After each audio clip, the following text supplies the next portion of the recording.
Hello दोस्तों, नमस्कार। Mishra science centre में मनीष मिश्रा आपका स्वागत करता है। आज हम लोग फिर से एटॉमिक स्ट्रक्चर का अगला सीरीज लेकर के आए हैं और वो अगला सीरीज जो होगा वो काफी मजेदार कंसेप्चुअल है। और इस चीज को आप लोग जो है मन से तन से इसको देखिएगा और इसको लाइक कमेंट जरूर कीजिएगा, ठीक है। तो आपको ये भी पता है कि मेरे चैनल का कुछ एक्साइटमेंट कॉल होता है और वो कॉल सिर्फ आपके लिए होता है। और वो अगर आप एक्साइटमेंट कॉल को अपने जहन में उतारोगे ना भाई, तो इट्स में भी कि आप आगे बढ़ने के लिए तुम प्रेरित हो जाओगे। और ये प्रेरणा यहीं से लेकर के आप आगे बढ़ो और आगे बढ़ करके जो है नाम रोशन करो भाई। माँ बाप का नाम रोशन करना है, पूरे देश का नाम रोशन करना है, ये आप ही कर सकते हैं, ठीक है। तो आपको कोटेशन इस प्रकार मैं सुनाऊं और आप अपने जहन में उतारोगे, ठीक है। सुना, चलो फिर। जो जितना रगड़ाता है, जो जितना रगड़ाता है वो उतना ही निखर के आता है। जो सहले तकलीफ मेहनत की, जो सहले तकलीफ मेहनत की, वह हर रोज चमकता है। Thank you very much.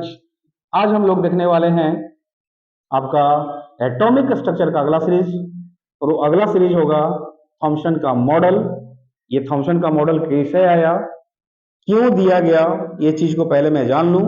साथ ही साथ ये भी जानूं कि जो भी टॉपिक आपको प्रीवियस क्लास में बताया गया, उस प्रीवियस क्लास का कुछ झलकियां आपको दिया जाएगा। उस झलकी की सहायता से ही हम लोग ये पता कर लेंगे कि किसी परमाणु के अंदर इलेक्ट्रॉन और प्रोटॉन का स्थिति क्या है। ये आपको मॉडल के अकॉर्डिंग हम लोग दे देंगे, ठीक है। तो आपको पहले बताना है कि हम लोग जो प्रीवियस क्लास में जो पढ़ाई किए थे, वो पढ़ाई किए थे कैथोड किरण। अब ये कैथोड किरण जिसका नाम दिया गया था इलेक्ट्रॉन, क्या दिया गया था? इलेक्ट्रॉन दिया गया था। अब ये इलेक्ट्रॉन जो एक मौलिक कण है, इस इलेक्ट्रॉन का अपना खुद का आवेश है और वो आवेश है आपका 1.6 गुने 10 के पावर माइनस 19 किलो। साथ ही साथ इस इलेक्ट्रॉन का कुछ द्रव्यमान है।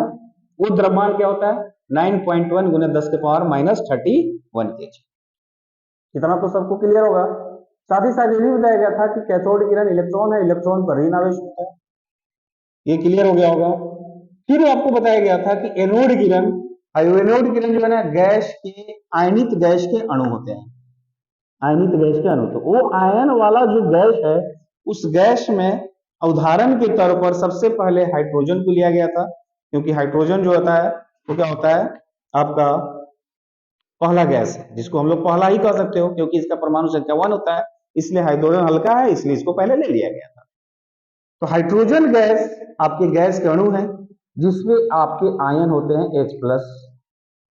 और इस आयन में यानी कि हाइड्रोजन प्लस के आयन में कितने प्रोटॉन हैं? एक प्रोटॉन। आई होप समझ में आया। यानी कि एक प्रोटॉन है। यहीं से यही पता चल गया था कि जो एनोड किरण है, और उस समय जब इसका खोज हो रहा था ना, उसी बीच में आपका प्रोटॉन की खोज हो गया था। वो प्रोटॉन की खोज कैसे हुआ था कि जब आपके कैथोड इलेक्ट्रोड यानी कि जो आपके कैथोड थे और एक एनोड था, तो एनोड की तरफ से कुछ रे जा रहे थे और आपके कैथोड के केस में क्या था कि एक छिद्रित प्लेट ले दिया गया था। कैथोड की तरफ से कैथोड किरण जा रहे थे, इधर से एनोड जा रहे थे। दोनों आपस में मिलना चाह रहे थे।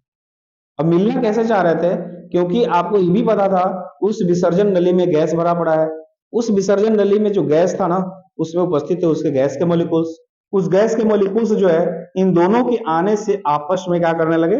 टकराने लगे, टकराने लगे, टकराने लगे, टकराने लगे। टकराने के बाद जो छिद्रित प्लेट था, उस प्लेट के सामने वाले दीवार पर आपका एक प्रतिदीप्त पदार्थ लगा था। उस प्रतिदीप्त पदार्थ जो जेडनेस का बना था, उस जेडनेस पर जा करके एक धब्बा दिखाई दे रहा था। उस धब्बा का असली नाम क्या दे दिया गया था? यही प्रोटॉन है। यहाँ पे हम कह सकते हैं कि एनोड और किरण के दोनों के बीच में जो घटना घटा ना, मॉलिक्यूल्स जब आपस में टकराए ना, तो वहीं पे आपका क्या हुआ था? खोज हो गया था प्रोटॉन का। आई होप समझ में आ गया। तो यहाँ पे एनोड किरण से ही आपका इसका मतलब इसके प्रोसेस में ही प्रोटॉन की खोज हो गई। तो अब यहाँ पे हम कह सकते हैं कि जो इलेक्ट्रॉन का द्रव्यमान होता है 9.1, इससे प्रोटॉन का जो द्रव्यमान होता है ना, वो 1837 गुना होता है। यानी कि प्रोटॉन बहुत भारी है। अब ये कहां है, किस अवस्था में है, इलेक्ट्रॉन कहां है, किस अवस्था में है, ये चीज हम लोग को नहीं पता है। अब ये चीज को तो पता करना होगा। ये चीज को पता करने के लिए ना बनने लगे मॉडल। क्या बनने लगे? मॉडल। तो सबसे पहला जो मॉडल था ना वो था आपका थॉम्सन का मॉडल, यानी थॉम्सन का परमाणु मॉडल। अब ये थॉम्सन का परमाणु मॉडल में इन्होंने क्या कहा, कहा कि परमाणु एक धनावेशित गोला है। परमाणु क्या है? एक धनावेशित गोला है। अब इस गोले के अंदर, यानी जो परमाणु है, इस गोले के अंदर इलेक्ट्रॉन धसे पड़े हैं। क्लियर है? परमाणु गोला है धनावेशित कण का, और वो गोले के अंदर इलेक्ट्रॉन क्या है? धसे हुए। अब इन्होंने सोचा कि आखिर ये धनावेशित गोला है, इलेक्ट्रॉन धसे हुए हैं, तो इन्होंने एक तरबूज का उदाहरण लिया। तरबूज का उदाहरण लिया। अब ये तरबूज के उदाहरण इसलिए लिया गया था कि तरबूज का जो अंदर वाला लाल वाला जो गुद्दा होता है ना, उसका इन्होंने नाम दिया प्रोटॉन, और बीज जो होते हैं ना काला वाला, वो बीज चारों तरफ से वो क्या होते हैं? फैले होते हैं। यानी कि तरबूज का लाल हिस्सा प्रोटॉन है और बीज जो है क्या है? इलेक्ट्रॉन है। तो यहाँ पे मॉडल के अकॉर्डिंग इन्होंने बता दिया तरबूज के उदाहरण के तौर पे कि लाल वाला प्रोटॉन है और बीज जो है उसमें क्या है? इलेक्ट्रॉन है। ठीक है। साथ ही साथ इन्होंने ये भी बोला कि परमाणु के अंदर जितने प्रोटॉन है उतना ही इलेक्ट्रॉन है। तो प्रोटॉन और इलेक्ट्रॉन की संख्या दोनों क्या है? बराबर है। तो जितना आपका प्रोटॉन दिख रहा है उतना आपका इलेक्ट्रॉन है। तो दोनों की संख्या क्या है? बराबर। जब दोनों का संख्या बराबर है तो यहां से एक और कंसेप्ट निकल के आया कि प्रोटॉन पर जो चार्ज होता है वो धन होता है, इलेक्ट्रॉन पर जो चार्ज होता है वो ऋण होता है। तो जितने धनायन हैं उतना ही ऋणायन है। तो टोटल का धनायन, टोटल का ऋणायन। तो पूछा जाता है कि नेट आवेश क्या होगा? तो जब दोनों बराबर है भाई साहब, तो नेट आवेश क्या हो गया? शून्य हो गया, नगण्य हो गया, नेट आवेश जीरो हो गया। अब ये नेट आवेश जब जीरो हो गया ना, तो लास्टली एक बहुत बड़ा कंसेप्ट इन्होंने बोला कि परमाणु जो है ना विद्युत उदासीन होता है। परमाणु विद्युत उदासीन होता है क्योंकि नेट आवेश जीरो है। इसमें इलेक्ट्रॉन भी है, प्रोटॉन भी है, बट इनका नेट आवेश क्या है? जीरो है। नेट आवेश जीरो होने के कारण इन्होंने बोल दिया कि परमाणु क्या है? उदासीन। ठीक है, आई होप समझ में आ रहे हैं। साथ ही साथ इन्होंने बोला कि जिसके अंदर इलेक्ट्रॉन प्रोटॉन बराबर है, इन्होंने एक फिगर के दौरान बता दिया कि जितने आपके प्लस चार्ज होंगे उतना ही क्या होंगे? माइनस चार्ज होंगे। अब यहाँ सवाल ये उठने लगा कि आखिर ये बताओ कि आप इलेक्ट्रॉन की स्थिति बताओ, प्रोटॉन की स्थिति बता दिए, तो इसमें ये भी पता है कि परमाणु जो है ना बना है मौलिक कण से बना है। तो मौलिक कण से बना है तो प्रोटॉन इलेक्ट्रॉन के साथ न्यूट्रॉन भी है। न्यूट्रॉन कहाँ है? न्यूट्रॉन की स्थिति ये नहीं बता पाए, इसलिए इनका जो है एक कमी दिख गया। क्या दिख गया? कमी दिख गया। इस पॉइंट को मैं अगर लिखना चाहूं, यहां पे अगर मैं लिख लूं कि जो इनका कमी था वो कमी क्या था? न्यूट्रॉन की स्थिति ना बता पाना। न्यूट्रॉन की स्थिति को इन्होंने नहीं बताया, वो नहीं बता पाना इनका सबसे बड़ा कमजोरी हो गया। क्योंकि अगर कोई कहता है कि अगर ये मौलिक कण से बने हैं, तो ये मौलिक कण तो तीन थे, तो आप इलेक्ट्रॉन बता दिए, प्रोटॉन बता दिए, बट ये नहीं बताया कि न्यूट्रॉन कहाँ है। तो न्यूट्रॉन कहाँ है ये नहीं बता पाना इनके लिए हो गया टेढ़ी खीर। ये नहीं बता पाए, इनका मॉडल हो गया फेल। लेकिन मॉडल फेल जरूर हुआ था, लेकिन एक बहुत बड़ा बात कह के गए कि परमाणु जो है विद्युत उदासीन होता है। और ये इस कथन के आधार पर, इस कथन के आधार पर इनको मिल गया खूबसूरत वाला, शानदार वाला एक तोहफा, जिसका नाम है नोबेल पुरस्कार। यानी इस कथन पर ही थॉम्सन को क्या मिल गया? नोबेल पुरस्कार। बाकी इनका मॉडल क्या हो गया था? फेल हो गया था।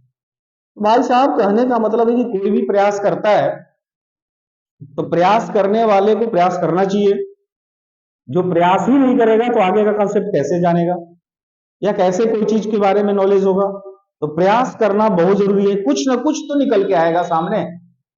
कुछ न कुछ निकल के सामने यही आया था, इन्होंने परमाणु को उदासीन बता दिया। तो बहुत अच्छा बात बोलेगा, अभी तक ये चीज को लिया जा रहा है, अभी तक लोग इसके कंसेप्ट को जानते हैं, समझते हैं। तो बाकी से मतलब नहीं, बस एक चीज आ गया तो इनको नोबेल मिल गया। बताओ कितनी बड़ी बात है। इस बड़ी बात को और भी तुम लोग को भी यही चाहिए कि कुछ ऐसा करते जाएं, कुछ ऐसा करते जाएं, एक्सपेरिमेंट ऐसा हो, लगातार प्रयास ऐसा हो कि हमको कुछ अचीव हो जाए लाइफ में। ठीक है, तो आपको शायद ये भी पता चल गया कि इलेक्ट्रॉन और प्रोटॉन जो है तरबूज के द्वारा इन्होंने बता दिया, बट ये मॉडल फेल हो गया था। मॉडल फेल होने का रीजन क्या था? न्यूट्रॉन की स्थिति नहीं बता पाना। लेकिन इनको एक इनके कथन के आधार पर इनको मिल गया था नोबेल पुरस्कार। परमाणु उदासीन है। अब यहाँ पे इलेक्ट्रॉन का, प्रोटॉन का स्थिति और भी क्लियर करने के लिए कि आखिर ये परमाणु के अंदर हैं तो कहां है, तो कहां है, इनकी स्थिति को जानने के लिए एक और साइंटिस्ट का एंट्री होगा, यानी कि एक नए हीरो की एंट्री होगी। वो हीरो है आपका रदरफोर्ड। और रदरफोर्ड एक एक्सपेरिमेंट के अंतर्गत यही बोलेंगे कि रदरफोर्ड अल्फा प्रकीर्णन नाम से ये आपका फेमस हुआ। और ये अल्फा प्रकीर्णन में यानी कि रदरफोर्ड के दो शिष्य भाग लेंगे। वो शिष्य का नाम है ग्रीगर और मास्डन। और ये दोनों की सहायता से यानी कि उनके संरक्षण में जो काम होने वाला है वो होने वाला है अल्फा प्रकीर्णन। वहां पे परमाणु इलेक्ट्रॉन और प्रोटॉन के अंदर, परमाणु के अंदर इलेक्ट्रॉन प्रोटॉन की स्थिति को बताएंगे। ठीक है, तो अगर आपको ये कंसेप्ट समझ में आया होगा, अच्छा लगा होगा, तो बाई कमेंट जो है हमको बताओ। साथ साथ लाइक करो, कमेंट करो और सब्सक्राइब करना ना भूलो। ठीक है, तो आज मेरे आपको इतना ही। अगले वीडियो में हम लोग लेंगे रदरफोर्ड का अल्फा स्पेक्ट्रम। ठीक है, थैंक यू वेरी मच, मिलते हैं अगले वीडियो में।